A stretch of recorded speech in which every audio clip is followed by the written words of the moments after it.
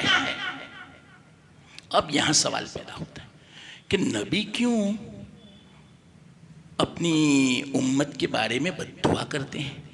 اصل میں اللہ ہی کی طرف سے حضرت موسیٰ علیہ السلام کو بتا دیا گیا تھا کہ یہ مال ان کے لیے گمراہی کا بھی سبب ہے اور یہی مال اب ان کو ایمان میں داخل ہونے نہیں دے گا. اب ان کے لیے یہی مقدر ہے کفر, اور کفر ہی پر موت آئے گی. اللہ نے جب یہ بتا دیا تو حضرت موسیٰ علیہ السلام نے بد دعا کی کہ اب تو یا اللہ مایوس ہو چکا, تو نے جب بتا دیا کہ ان کے لیے کفر ہی مقدر ہے تو مایوس ہو چکے تھے حضرت موسیٰ علیہ السلام, اور اس کفر کے لیے مال سبب بنا تھا. تو حضرت موسیٰ علیہ السلام نے دعا بھی ایسی کی کہ اب یا اللہ, حضرت موسیٰ علیہ السلام کی دعا قبول ہو گئی. بد دعا ایسا ہی ہوا. حالانکہ مرنے سے پہلے بھی تو وہ کلمہ پڑھ سکتے تھے, نہیں پڑھا. ایک روایت میں آتا ہے فرعون نے پڑھا تھا, روایت میں کیا, قرآن میں, کہ مرنے سے پہلے وہ کلمہ پڑھ رہا تھا کہ یا اللہ میں ایمان لے آیا موسیٰ اور ہارون کے رب پر.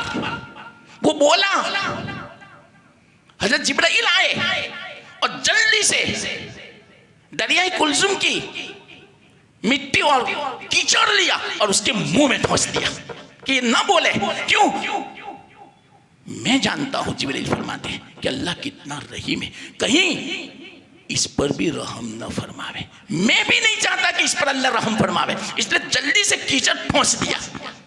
لیکن یاد رکھنا, اب میں مسئلہ بتاتا ہوں, وہ اگرچہ ایمان لایا بھی تو اس ایمان کا اعتبار نہیں ہے.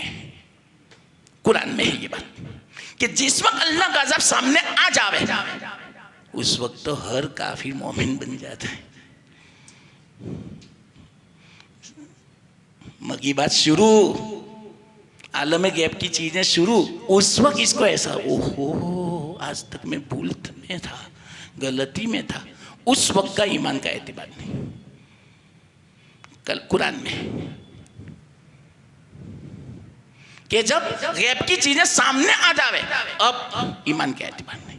تو اس کے سامنے تو آ گیا تھا موت اور غیب, اب وہ ایمان بھی لاوے اعتبار نہیں. لیکن اتنا تو پتا چلا کہ حضرت جبرائیل علیہ السلام کو کتنی عداوت تھی اللہ کے دشمن کے ساتھ, نبی کے دشمن کے ساتھ. اس سے پتا چلا, مسئلہ نکلا کہ جو اللہ کا دشمن ہو, نبی کا دشمن ہو, اس سے دشمنی رکھو, دوستی مت رکھو. لیکن ہماری بچیاں تو دوستی رکھتی. کیسی دوستی معلوم ہے آپ کو, جان دے دیتی, ایمان دے دیتی. نہ کہا کون سمجھا رہے, بات سمجھ میں آئی. دیکھو ایک آیت سے کتنی باتیں نکلتی ہیں. یہ تو ابھی کچھ نہیں بیان کیا میں نے. ٹھیک, چلو بہت باتیں باقی ہیں, میں مختصر کر رہا ہوں, پھر بھی ابھی کچھ نہیں ہوا. خیر اللہ نے جو کہنے کی توفیق دی اللہ قبول بھی فرماوے، ہم سب کو عمل کی توفیق دے، اور ہر مخلوق کے شر سے اللہ تعالیٰ حفاظت فرما۔ وآخر دعوانا